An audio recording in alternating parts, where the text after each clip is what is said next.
In Somalia, terrorism is no longer the biggest threat. The new menace is famine. It is one of 4 countries, along with South Sudan, Nigeria, and Yemen, where 20 million people are slowly starving to death. Tonight, we take you inside Somaliland, a self-declared independent region in northern Somalia, where it's clear the famine is being driven by a devastating drought. CTV's Melanie Nagy is one of the few Western reporters inside the crisis zone. Here's the first of her exclusive reports. Driving east across Somaliland, cutting through scorched terrain, the further you travel, the worse it gets. Crops have turned to dust. Animal skeletons are scattered everywhere. Like the rest of Somalia, this region is being ravaged by drought. Farah Mohammed counts more than a dozen dead goats, all belonging to him. He's 71 years old, a nomadic farmer, and can no longer provide for his family. This is the worst drought I have ever seen, he says. I lost most of my livestock, my livelihood. We are barely getting by.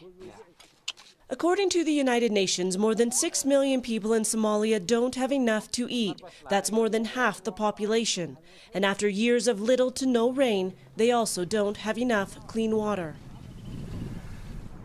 Dry riverbeds and empty wells have forced people to abandon their rural homes. In need of help, they take what belongings they can carry to the nearest village.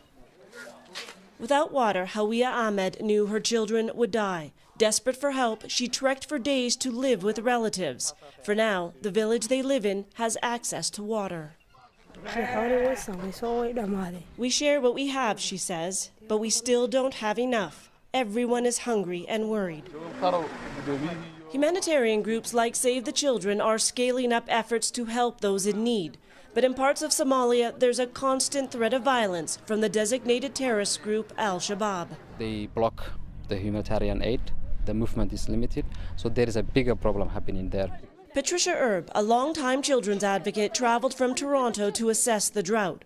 She says one of the major challenges is funding. So far, there's not enough money to pay for all the relief efforts. Little children are dying of hunger. There's a food crisis, and we need support to solve this.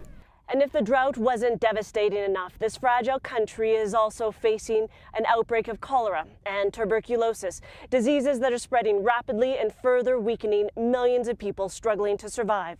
Melanie Nagy, CTV News in the eastern region of Somaliland.